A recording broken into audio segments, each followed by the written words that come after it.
All right. Judith and Nick, can you hear me? Yes. Okay, great. Just wanted to double check we are live, and I've got my computer all set up here, and we'll begin promptly at the top of the hour. Great.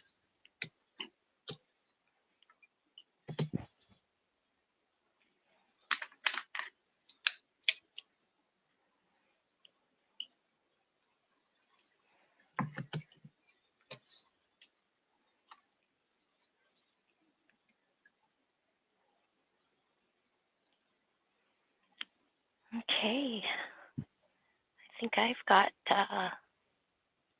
looks like it's time. So, hello everyone. Welcome to the webinar, Approaches to Measuring Wisdom, supported by the Gerontological Society of America Innovation Fund. The webinar is being recorded and will be posted on the GSA website. A notice to all attendees will be distributed once the recording is available. A question and answer session will immediately follow Dr. Group's and Dr. Westrait's live presentation. We will be accepting questions through the questions feature accessible on the GoToWebinar panel.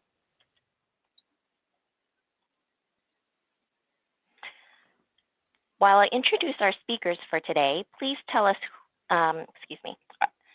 the first speaker, Judith Gluck, is Professor of Developmental Psychology at University of Klagenfurt in Austria.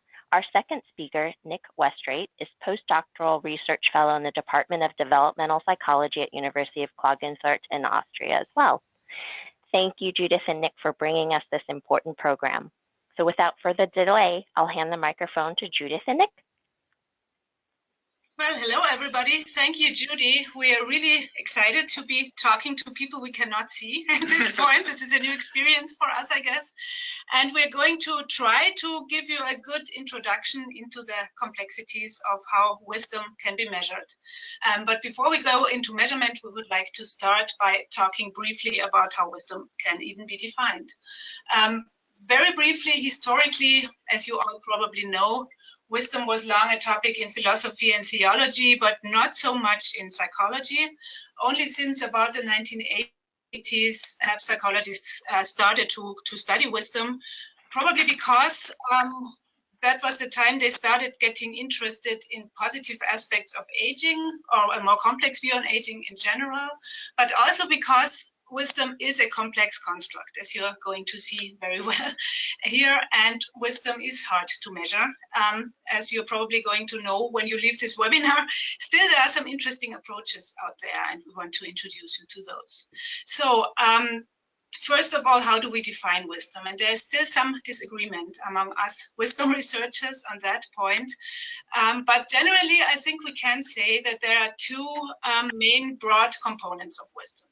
One is that some researchers tend to focus on cognitive aspects of wisdom. So wisdom is viewed as a specialized body of knowledge, broad and in-depth knowledge that's based on life experience, and that's knowledge about the complex and difficult matters of the human existence, which also includes the capacity to reason well about these complex issues. The other group of researchers focus more on non-cognitive aspects of wisdom, because wisdom is not just a way of thinking. Wisdom also involves a certain attitude toward life that some people have called a personality characteristic, and that has something to do with psychological maturity as well as with compassion and concern for others. So there are two broad aspects of wisdom that are not easily combined in one measure. And in addition, another complication is that wisdom manifests itself not in everyday life situations, but in difficult, uncertain, psychologically, personally important, emotionally challenging situations. So it's not something that we can easily just stage in the lab and observe in people. So one major point that we would like you to take away today is that there are different definitions of wisdom, and each definition kind of implicates a certain way of measuring wisdom. So if you are really interested in including a measure of wisdom in your research, it's important to not just pick some measure because it sounds interesting, but to really look at the conceptual background underlying each measure and to decide which one goes best with your research background on your research questions.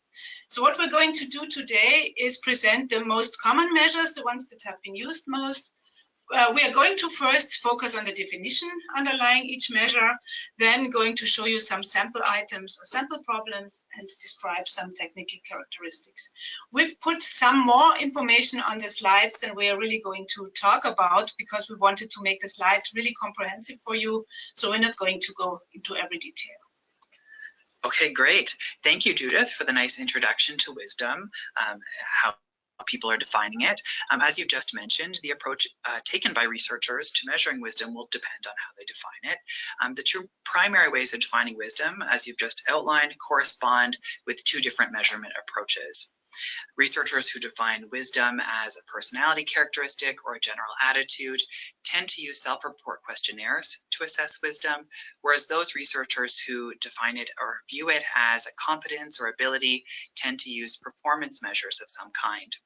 So in today's webinar, we're going to review both types of measurement approach, starting with self-report measures and then moving on to a discussion of some of the performance measures available. So for self-report measures, many of you, of course, will be quite familiar with this approach to measurement. It's something we see very commonly in the psychological and social sciences. Here, participants are considered to be accurate and reliable informants on their own wisdom or wisdom-related thoughts, feelings, behaviors.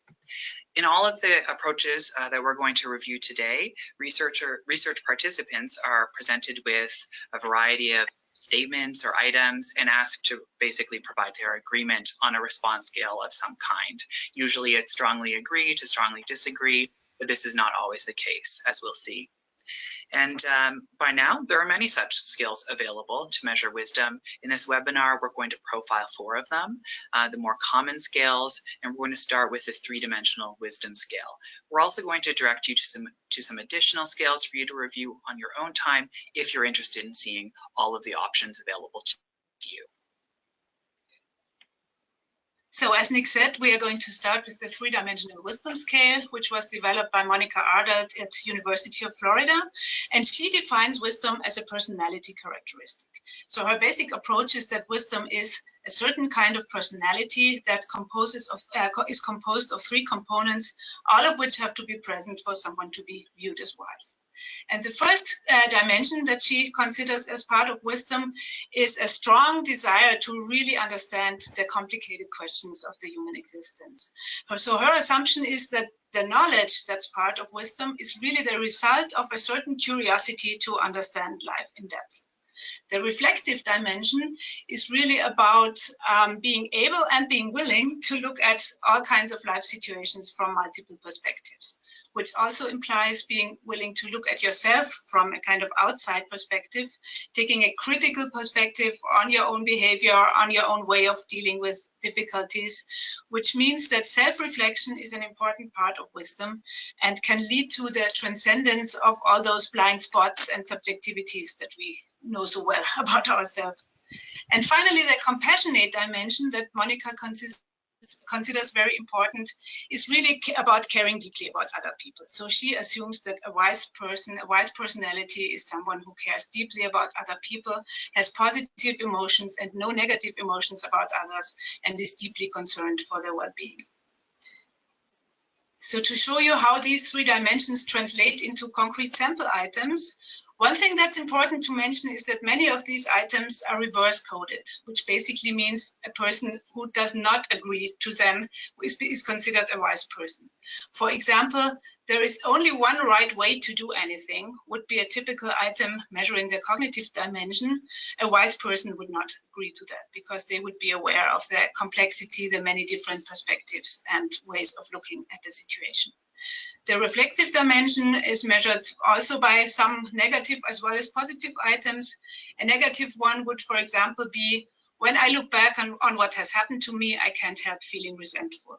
And a wise person would certainly be able to see their own role in the negative things that have happened to them and might actually feel they've learned something from what has happened. And the compassionate dimension is measured by items such as sometimes I feel a real compassion for everyone. Some more technical information about the scale. In total, it consists of 39 items, which are rated on 5-point response scales. And there are separate scores computed for the 3 dimensions, which can be used in analysis independent of each other, but they are usually combined by averaging them into an overall wisdom score. The correlates that we're going to show you are basically the same for most wisdom measures. All of them tend to be correlated, for example, with openness to experience. Monica's scale has been particularly analyzed with respect to relationships to well-being, which she has published quite a few papers about. One interesting aspect with respect to wisdom measures is always how they are correlated with age. This scale has been shown to be either slightly negatively correlated, or more recently to have an inverse U-shaped correlation with age, meaning that the highest levels of wisdom are observed in middle age and late middle age. Another interesting aspect is always how measures of wisdom are correlated to intelligence, which tends to be a complicated issue that we haven't really completely figured out yet.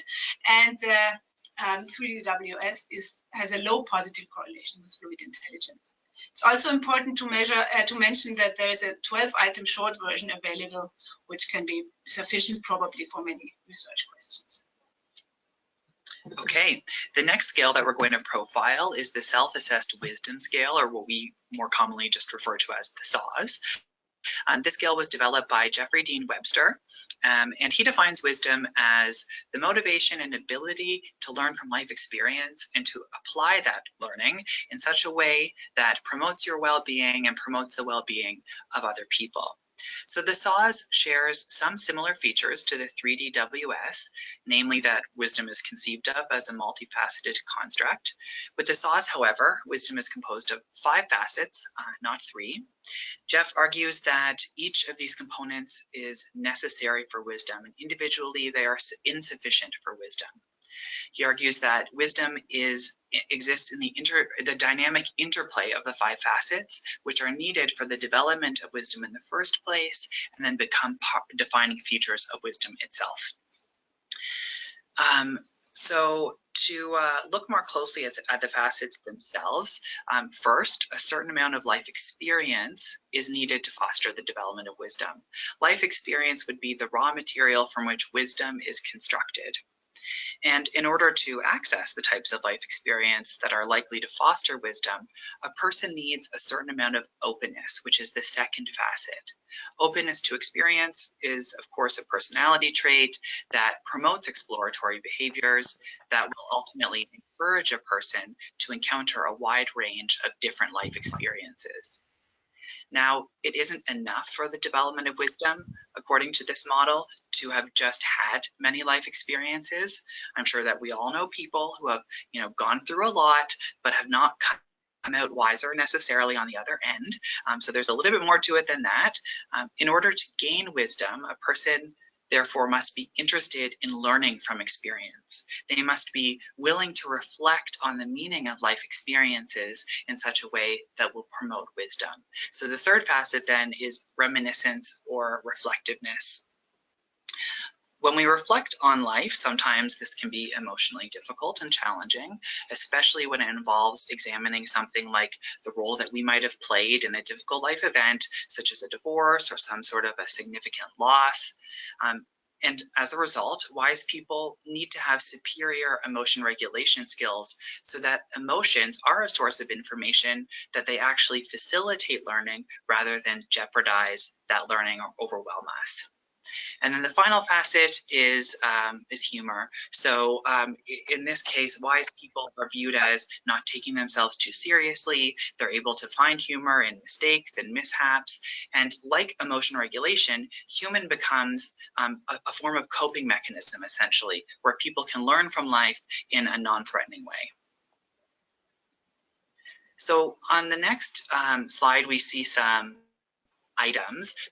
taken from the SWIS, and we've included 2 items for each of the facets. And I won't go through all of these now, but I would like to point out that the items themselves have a nice range from sometimes quite general to very specific.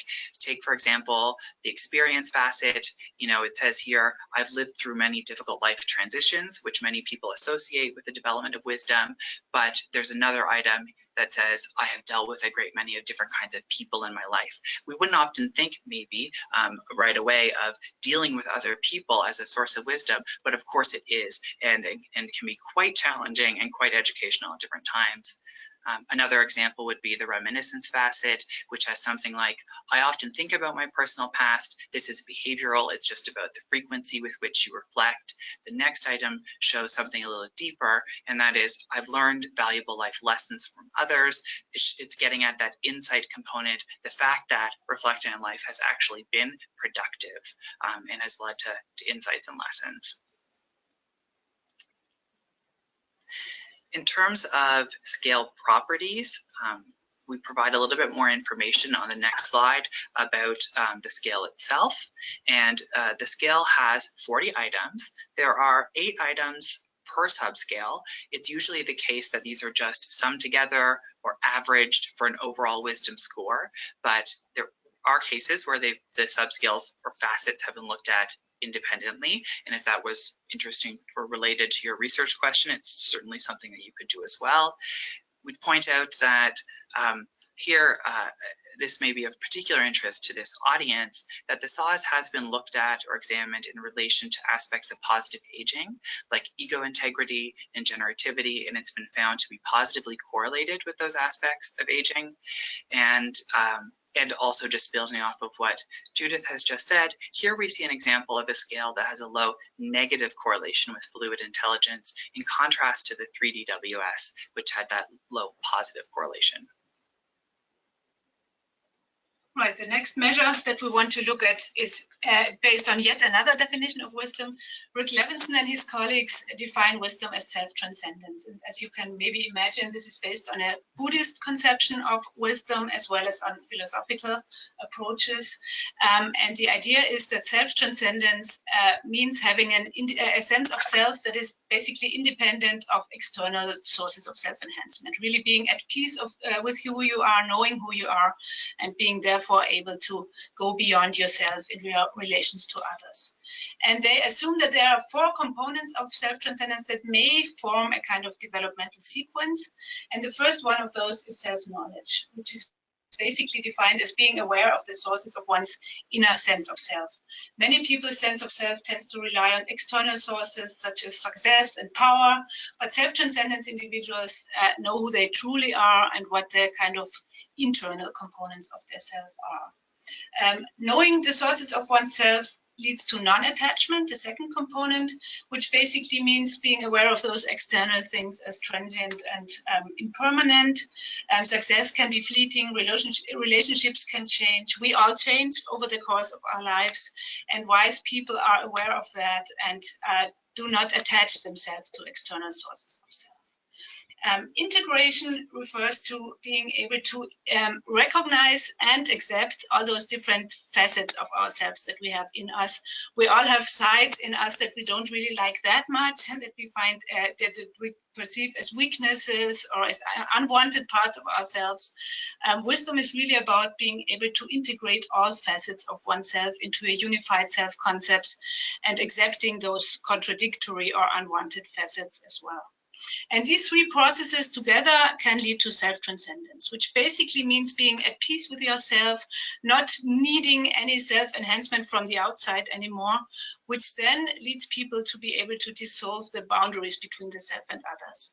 It enables, according to these authors, true love and feelings of unity with humanity and the world at large. So the ASTI, the Adult Self-Transcendence Inventory, measures these kinds of feelings. As you can see in the top row, these are items that refer to non-attachment, to self-knowledge, non-attachment, and integration. And the bottom row all refers to self-transcendence, including items like I feel part of something greater than myself, whatever I do to others, I do to myself, and things like that. In terms of scale information, there are several versions, which is kind of tends to be a bit confusing. The ASTI has been used in several different versions. The most recent one includes 24 items measuring self-transcendence and 10 measuring alienation. And psychometrically, the scale is functioning very well. It has, interestingly, a zero correlation with age, positive correlations with the usual candidates such as openness, but also with meditation practice. Interestingly, there's a zero correlation with well-being, which basically means this kind of wisdom is not necessarily good for your well-being, but it might still be nice to have peace of mind. In a recent paper, we analyzed the content validity of the most recent version in some detail and identified some subscales that might, in some cases, be worth being analyzed separately, but generally it's sufficient, I think, to just compute a score over all those items. So this almost concludes our review of the self-report measures, but there is one more scale that we'd like to draw your attention to quickly. The three scales that we've just reviewed, the 3DWS, SAWS, and ASTI, they were all derived on a theoretical basis. The scale that we're presenting now, the Brief Wisdom Screening Scale, differs in that it was derived by Judith and her colleagues in 2013 on a strictly empirical basis. So I'd like to say a little bit more about what that means. First of all three of the previously discussed scales were collected together in one study, and then they were factor analyzed. The factor analysis produced a general wisdom factor score, and that score basically represents the common variance that's shared between the three scales. So the researchers then correlated all of the items on the original scales with this new factor score in order to identify the items that have the strongest correlations with this common wisdom factor. So through this process, they had identified 21 items that had relatively strong correlations with the general factor score, and these 21 items became the Brief Wisdom Screening Scale. We do want to mention that we would recommend using this scale only when you have very limited time resources available to you in your study, or when wisdom is of peripheral interest to your research questions and not a central variable per se. Otherwise, we'd recommend that you choose something that's theoretically derived and fits within the context of your research. On the next slide here, we have some examples of additional scales that we won't talk about in detail, but we direct you to in case you'd like to see some of your other options. We've listed the relevant publications where these scales have been introduced. The top three scales are scales for measuring wisdom. The last scale measures wisdom development, actually. And to conclude our piece about self-report measures, we would like to just draw your attention to some of the benefits and limitations of this measurement approach. In terms of benefits, this is definitely the most economical approach you can take to measuring wisdom. It's economical in terms of the time it takes for a participant to complete the measure and the effort required to score it as a researcher. It's also could be argued to be a really appropriate way to access some of the internal processes that are part of the definition of wisdom. So it may be very hard to see from the outside or from a performance of some kind, something like emotion regulation or self-reflection. It may be the case that these are best accessed through something like self-report. In terms of limitations, one of the unique things about wisdom is that we have this problem of it possibly being underreported, because part of wisdom is humility and a healthy type of self-criticism, which means that actually wise people may understate their wisdom when rating certain items. And this is in contrast with an over-reporting problem, whereas some people may, because of reasons of social desirability or self-enhancement, overstate the wisdom that they don't actually have, or be agreeing with statements that we would consider to be wise because they think that they're wise and may not actually be. Finally, because wisdom manifests itself in difficult real-life situations, it may not be best to measure wisdom as this general capacity that a self-report scale tends to access. So this is how wise a person is in general as opposed to how wise they are in a specific situation. And other research, which we'll return to, other research has shown that there is some situation variability in how wise an individual is. Right, so now we come to the second kind of wisdom measures, which is performance measures. Especially if you are really interested in wisdom as a way of thinking or a kind of knowledge about the human existence, it makes sense to not measure knowledge by asking people how much they know, but by actually looking at what they know. So performance measures typically ask people to respond to open-ended problems that describe some kind of difficult life problem that's assumed to require wisdom, and then certain criteria for wisdom are used to rate participants' responses and to decide on some kind of wisdom score. So the first performance measure that we want to show you is probably the most well-known, in any case, the chronologically oldest measure that we have here, the Berlin Wisdom Paradigm, which was developed by Paul Baltes and his colleagues at the Max Planck Institute for Human Development in Berlin. And that was originally in the 1980s, a time where expert knowledge was something that was studied in many different fields. And Paul Baltes and his colleagues applied the idea of expert knowledge to wisdom by basically saying wisdom is expert knowledge about the fundamental pragmatics, the fundamental questions of the human existence. And this kind of expert knowledge manifests itself in 5 criteria. The first 2 of them are kind of typical for any kind of expert knowledge. Experts always have a lot of factual knowledge, as well as procedural knowledge, strategic knowledge about the topic on which they are experts. The 3 other criteria, the so-called meta criteria, are specific to wisdom. And they basically refer to the general way that wise people look at the world and the human existence.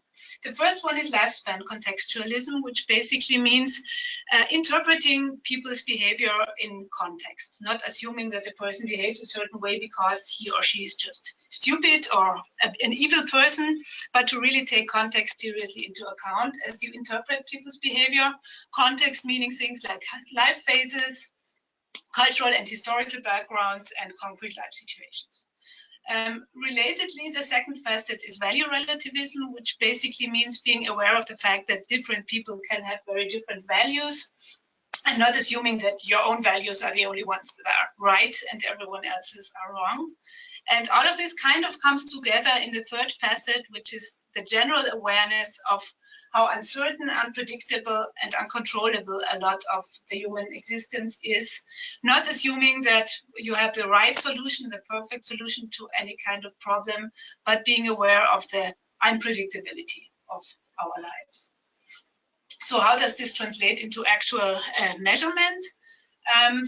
As is consistent with expert knowledge research in general, the Berlin paradigm uses think aloud tasks to look at how people actually think about difficult life problems, which requires a little bit of introductory exercise in the beginning because it's kind of unusual for people to think aloud about life problems. And after those introductions, participants are simply presented with very brief descriptions of difficult life problems, such as a 15-year-old girl wants to get married right away, or someone gets a phone call from a good friend who says he or she wants to commit suicide. And the main prompt for this kind of measure is what could a person consider and do in such a situation? And then participants just start talking about everything that goes through their heads with respect to the question. And responses are recorded, data transcribed, and then scored by 2 raters for each of the 5 criteria. So you have 10 independent raters in the original Berlin procedure. Each of them rates only 1 criterion, so you have 2 per criterion on 7-point scales in comparison to an ideally wise response. And the wisdom score is then computed as the average across those ratings. So just to show you how this translates into actual wise or less wise responses. A low wisdom response to the 15-year-old girl story might simply be basically saying, no way, a 15-year-old cannot get married, and this is just a crazy idea, no way. That would be not a very wise response, as you can imagine, and a wise person would be willing to consider all kinds of possibly relevant aspects. So as you can see, the wise person first says, well, on average, marriage is not a very good thing for 15-year-old girls. However, there might be all kinds of situations that are not average, right? There might be special life circumstances, which points to lifespan contextualism. There might be different value systems, different cultures involved, which points to value relativism. And in general, this person is really showing a high level of awareness of the many uncertainties that can play out in such difficult life experiences. So as a measure, the Berlin paradigm is functioning very well in terms of things like reliability. However, as you can imagine, it takes a long time to present participants with those kinds of life problems and record the responses. So studies typically use 3 to a maximum of 6 life problems to measure wisdom. Correlations are not that much different from self-report scales, even though correlations with other self-report measures tend to be lower, obviously, because there's method variance involved. Typical correlations are with openness to experience, creativity, both fluid and crystallized intelligence, and things like emotion regulation.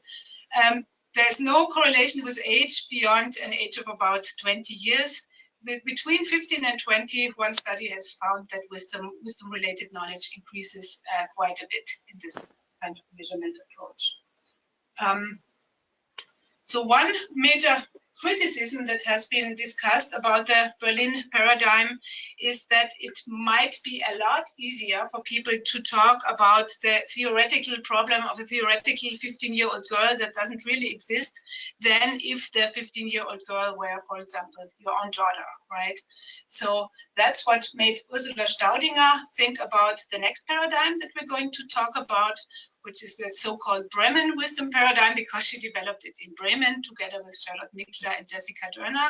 And she proposed a basic distinction between general wisdom, which is wisdom about other people's problems or fictitious people's problems, and personal wisdom, which is really wisdom about yourself and your own life. And she constructed an approach to measure this kind of personal wisdom parallel to the Berlin paradigm, in that she defined 5 criteria that are pretty much parallel to the Berlin criteria, and an approach to measure personal wisdom, where people are not interviewed about fictitious life problems, but about themselves as a friend. So they are asked a number of questions about how they are as a friend in all kinds of situations, which basically is assumed to show to what extent they are able to think wisely about themselves and their own lives. Okay, so in addition to the Berlin and Bremen approaches, there is a newer approach that's gaining some momentum in the field, and this is the wise reasoning paradigm by Igor Grossman. Like the Berlin and Bremen approaches, this approach assesses wisdom-related cognition. In the Berlin model, the criteria were collectively referred to as wisdom-related knowledge, but Grossman isn't so much interested in what people know as much as he is interested in how they think. So this model examines how people think about or reason through life dilemmas that should require wisdom. So on this slide, we've included 5 examples of indicators of wise reasoning that Grossman has coded in his studies. Some of these overlap with the Berlin approach and some are new. You can review those at a later time, and for now we'll move on to a description of the life problems that are used to elicit these performances.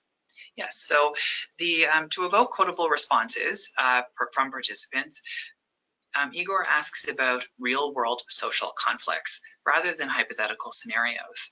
So here you see examples of an intergroup conflict and an interpersonal conflict. The intergroup conflict here deals with a real-world scenario between the countries of Tajikistan and Kyrgyzstan, and it goes, because of the economic growth of Tajikistan, many people from Kyrgyzstan immigrate to the country.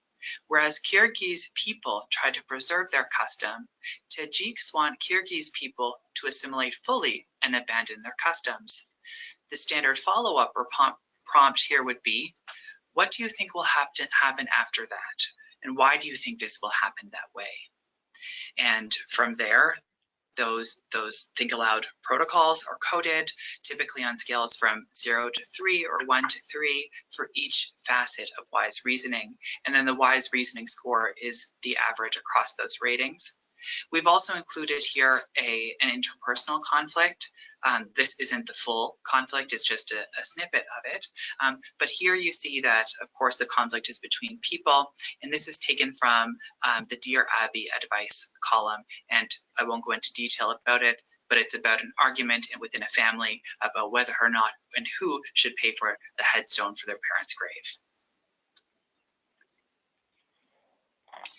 So we'd just like to quickly point out that there are many variations across studies of the wise reasoning paradigm. They include different stimuli, different formats of data collection, different facets of wise reasoning. So if you're interested in that, in this paradigm, we'd encourage you to take a look at that literature to see which format fits your research interests the best.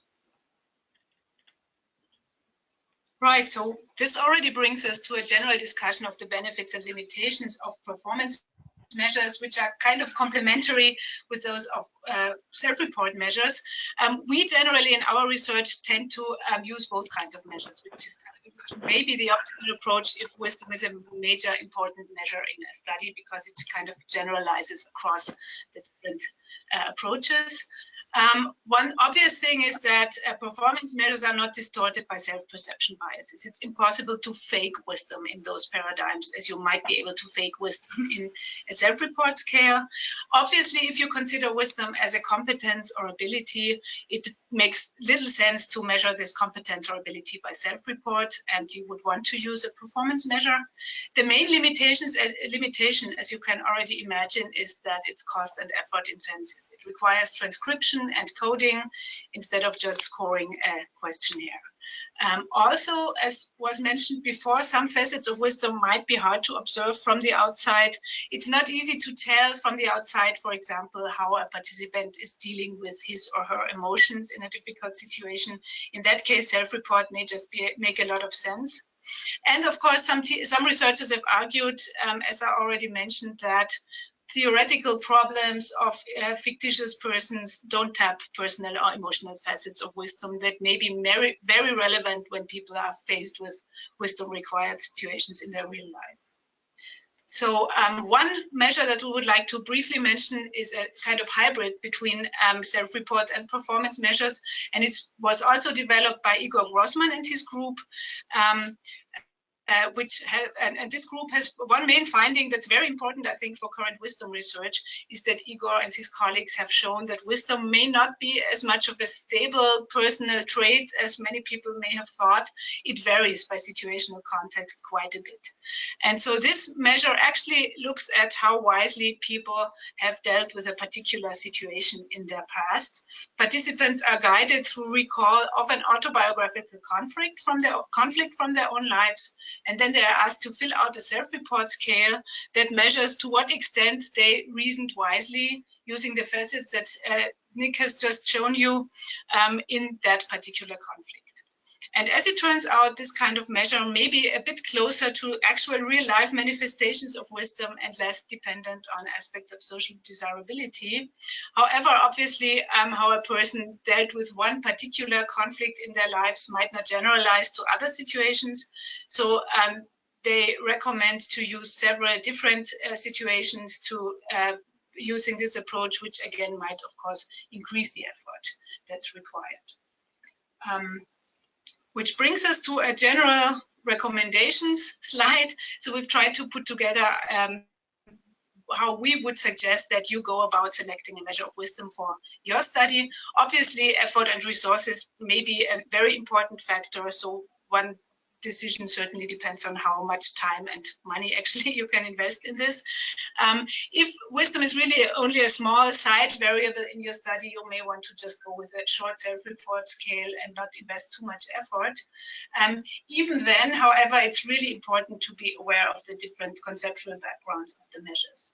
So just to give you an example, if you wanted to investigate the effects of a life review, life story intervention on wisdom, then the source with its focus on life reflection might certainly be a very good choice. However, on the other hand, this might also create problems with item overlap. So if you're measuring, let's say, the frequency of light reflection as a measure in your study and want to see how this relates to wisdom, then the subscale, the reminiscent subscale of the source would probably include some very similar items, and it would be obvious why you get a high correlation there. So it might be a good idea to use one measure that's conceptually close to your theoretical framework and another one that's more conceptually distant. One thing that we really suggest, if wisdom is the primary variable that you want to investigate, is to take method variance into account by using both self-report and performance measures. So if the findings that you have generalize across those two types of measures, then you can be pretty certain that it's actually wisdom that you've been measuring. And one last recommendation that I always find very helpful is to really try out those measures on yourself. Fill out the self-report scale or try to respond to the performance measure, because it really kind of shows you what the flavor of this specific measure and how it feels to what it measures in terms of how it feels. Okay, so that brings us to the conclusion of our review of the state of the art of wisdom measurement, but we did want to leave you with some ideas about promising developments in the field or possible future directions, which we think are really exciting. We think this is the direction the field is heading. This of course, this inspires me as a researcher, and it may actually lead to some new ideas from you as well that we could revisit in a few moments when we have a chance to do some question and answer. But just very briefly first, wanted to draw attention to this work that Ute Kunzmann and her colleagues have been doing with video-based stimuli rather than written vignettes of life-related problems, difficult life problems. Here, instead of posing a written problem, they've actually taken a 5-minute video clip of an actual couple having a discussion about a marital conflict. So this then becomes the stimulus from which people think aloud about how that couple should proceed with resolving that issue, perhaps. All of these approaches here are really an effort to bring the measurement of wisdom closer to real life. So one of the things that some research have been doing, us included, has been to look at people's autobiographical memories of life situations involving wisdom. So it could be a time a person did something wise, thought something wise, could be a memory of a wisdom fostering experience or a difficult life event. And then you can qualitatively code things like reflective capacities or other wisdom-related processes within those memories. We don't know so much about other people's insights into a person's wisdom. There was one study cited here that looked at informant reports. So studying the agreement between one's own reports of wisdom and someone else from the outside might be a really interesting direction for future research to gain some insight into how wisdom is externally expressed and observed by other people. Finally, the last really interesting approach to the study of wisdom that we'd like to highlight is the use of automated coding through face processing software.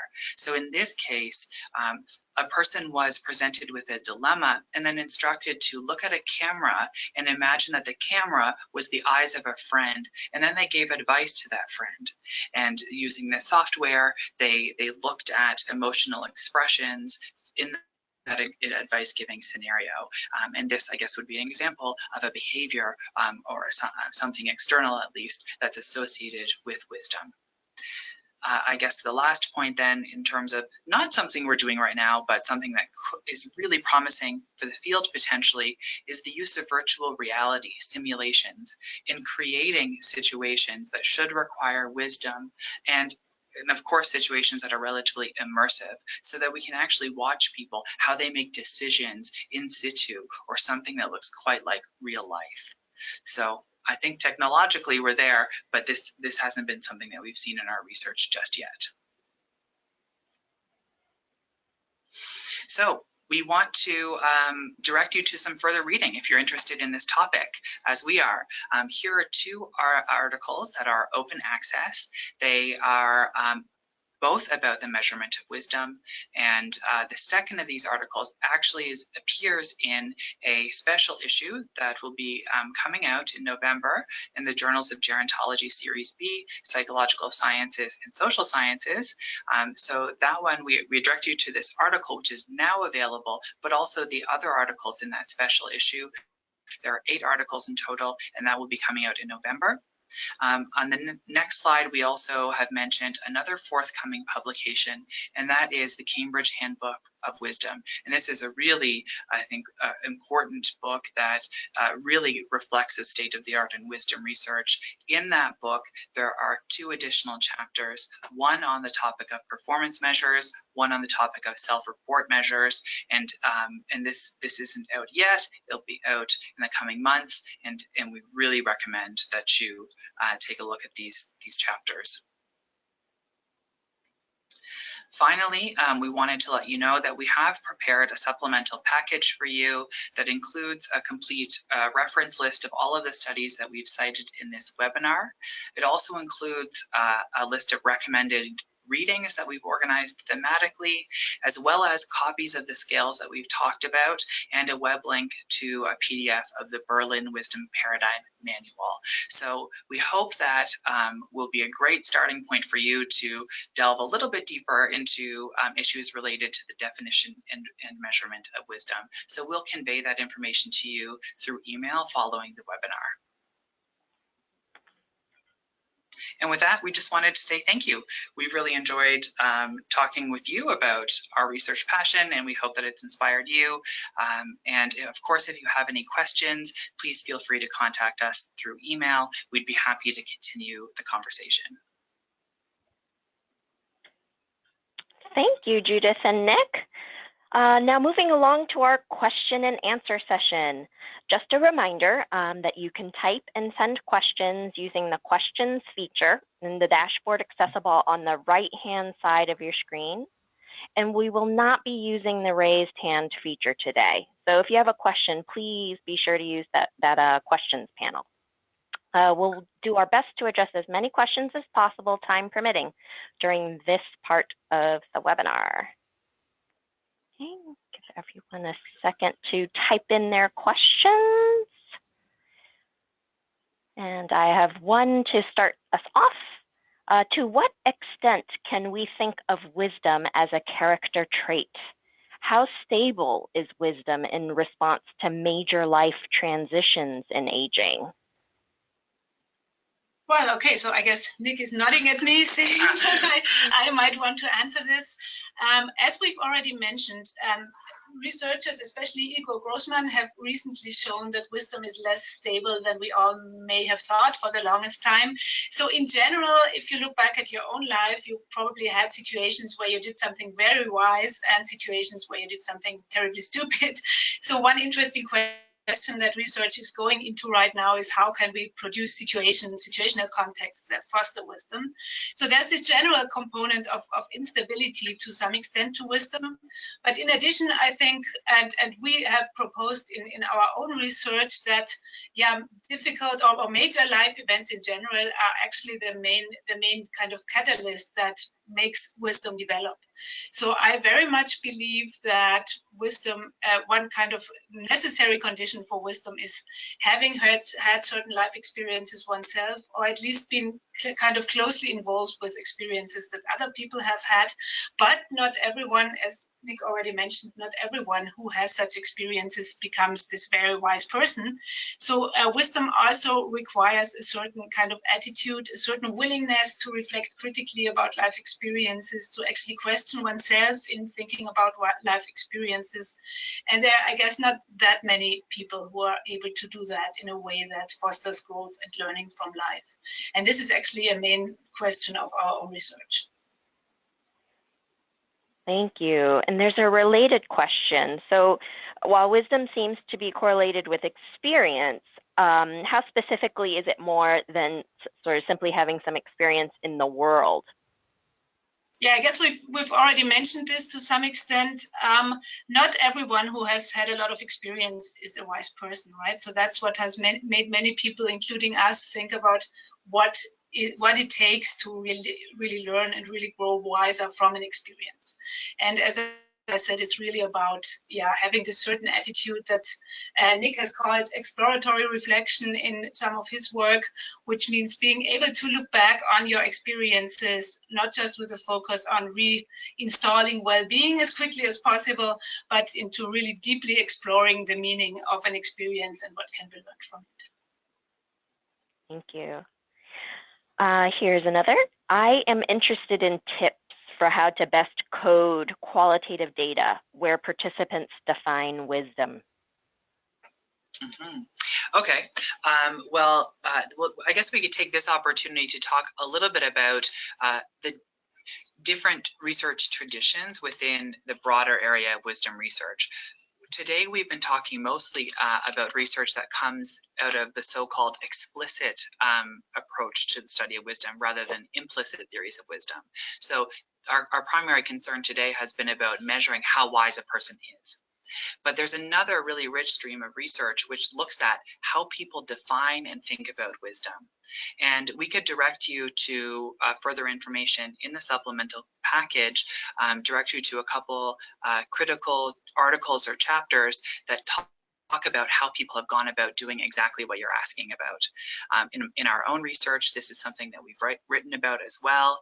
And we've used things like qualitative content analysis, thematic analysis to get at what people how people define wisdom, using a variety of prompts as straightforward as how do you define wisdom, or what does wisdom mean to you, to things that are more indirect, like one publication that we wrote looked at people's definitions of wisdom through exemplars or prototypes of wisdom. So asking people to nominate people, cultural historical exemplars, for example, who they see as wise, and then extracting or inviting stories about those exemplars' wisdom, and then looking at those narratives for themes or indicators of the ways in which, especially the different ways in which that people define wisdom, because we often see that there are sort of differences in how people are thinking about wisdom, and those differences even vary across culture. So this is actually really fun research to do. It's really interesting to read people's ideas and thoughts about what wisdom entails, to consider how that aligns with the explicit theory research. In other words, the theoretical models that psychologists and others have proposed to define wisdom. And often there is overlap. But when you ask people to define wisdom, you are presented with an opportunity to rethink your own psychological model and maybe see the limitations of it even. So this is something that we could add into the supplemental package as a source of further reading for you. Great. And sort of continuing on that, how to set a good definition when there are multiple ways to define a construct like wisdom? Yeah, I guess that's a really good question. That kind of comes out of what we've been showing you today, because there are so many different definitions of wisdom that it may sound like, well, every researcher just has their own definition, and is there anything in common among them? We believe there's actually a lot in common. I think that the different approaches basically could be considered as something like those proverbial blind man and the elephant, right? So people are looking at different aspects of wisdom, but basically they are all looking at the same animal. So, for example, Monica Ardell's idea of a personality characteristic is totally reconcilable with the idea that this personality characteristic leads people to learn from experiences in a certain way, as Jeff Webster describes, and then actually self-transcendence, as Rick Levinson describes, might be an outcome of this kind of learning about life. So what we've done in one study is actually code autobiographical narratives for indicators of a number of different theoretical conceptions of wisdom, and it turned out that they were all highly correlated. So basically, I think there is a strong common core of wisdom that goes through all those different definitions. And to come back to the implicit or lay people theories about wisdom, there you also actually find that there is a strong commonality. Most people talk about wisdom in terms of life experience and a certain attitude about life. So even though the definitions tend to focus on different approaches, I believe there is a lot of common ground. And I'm actually trying to work on a paper right now where I discuss how all the different approaches might be reconcilable. Great. We have a question here. In any of your research, have you asked if participants have been labeled as wise? Well, what we've done is we have investigated people who were nominated as wise to us by other people. We've never asked people themselves if they've been labeled as wise, but we have just simply to increase the number of wise people that we have in our studies, because wisdom is this relatively rare quality. We've always, in several studies, have been looking for people who think they know a wise person and have asked those people to nominate the wise person to us and then contact those wise individuals. And what happened is that many of those wisdom nominees actually said, well, I'm not wise at all, which is probably what you would expect a wise person to say. In addition, of course, it is kind of an interesting methodological question what it does to a person if he or she is interviewed as a wisdom nominee, knowing that we are expecting them to say all those highly wise things. So I think it's really an interesting question what it means for people to be labeled as wise. And this might be a very interesting research question, I think, to look into more detail. Why do you say wisdom is only manifested in difficult situations? Why not mentoring or positive encouragement or social support of younger persons and peers? That's actually a really good question. I could very much imagine, and I very much believe, that wisdom really manifests itself in mentoring. Still, I would expect that, I mean, this is really just speculation out of the blue, but I would expect that if you think of a mentor, for example, as particularly wise, this would probably not be the case because the person advised you to drink less coffee, but about some more fundamental things you've learned from that person. This is really, at this point, just something I believe I've seen in the studies that we've been doing when, for example, we asked nominators why they considered someone as wise. Wisdom nominees tended to be mentors of some kind, but usually they were mentors who at least conveyed some kind of very life-changing and important insights to people. But I think it's an interesting empirical question whether this is really limited to difficult situations. And we are actually starting to look into positive experiences as something that might even trigger growth in wisdom at the moment. Great. Here we are. There's research related to the promotion and lessening of wisdom behavior. So manifestation of wisdom. Do you know of any? There is research on interventions that can foster wisdom. Quite a bit of research by Igor Grossman and his group.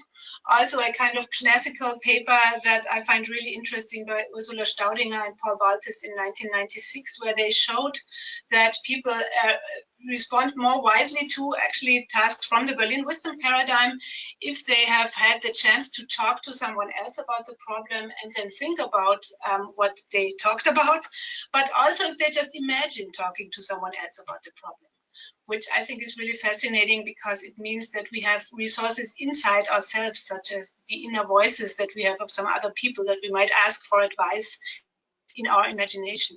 So there is some research. Igor Grossman's research has shown that people tend to reason more wisely if they are somehow made to kind of distance themselves from their own personal viewpoint.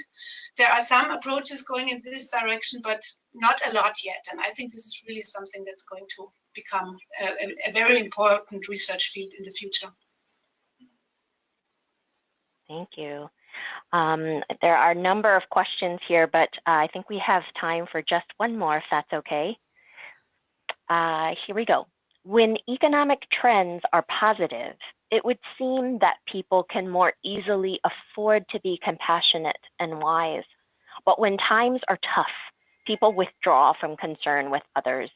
So is wisdom a function of historical economic patterns? That's a really interesting one, I think, and a really, well, that has a lot of implications, I guess, yeah, right, for our current world, I guess. It's a good question. I mean, we actually did a little study about conceptions of wisdom of people in Uganda, which may speak to this point a little bit. We asked a colleague of mine, Innocent Adviyukire, has good connections to Uganda, where he comes from, and we were able to do a study where we interviewed people in Uganda about what they did in their own lives that was wise. And yes, it turns out that the forms of wisdom that people there describe are different, because people under very, very limited circumstances, who are struggling with all kinds of problems of survival, basically, still are able to be compassionate, and there's still a lot of overlap with what we consider as wisdom nowadays, but the issues that wisdom concerns really become a lot more existential. And wisdom can really be about even getting your children an education, or about bringing up your 4 grandchildren when your daughter and her husband have died of AIDS, and you're bringing them up and manage somehow to give them an education. So I guess, yes, this is a major question that also will probably need to be addressed in the future. Wonderful. Thank you. I'm afraid we've run out of time, Judith and Nick. It's been a real pleasure discussing approaches to measuring wisdom with you both today. And thank you everyone for participating. This is the end of the program.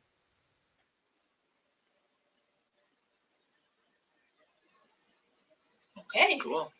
So I wonder if